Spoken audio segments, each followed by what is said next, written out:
how to change or reset the oil change light on a VW Passat.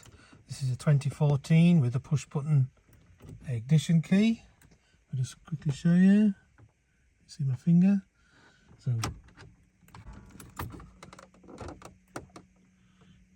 press it first and then press the key in, and then it'll obviously tell you reset oil change service, are you sure?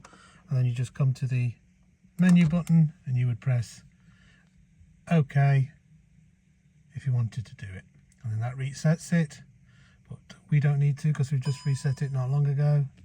So I'm just going to scroll down. Oh, it's reset and it's cancelled it anyway. So that's how you do the reset of the oil change light. Thanks for watching.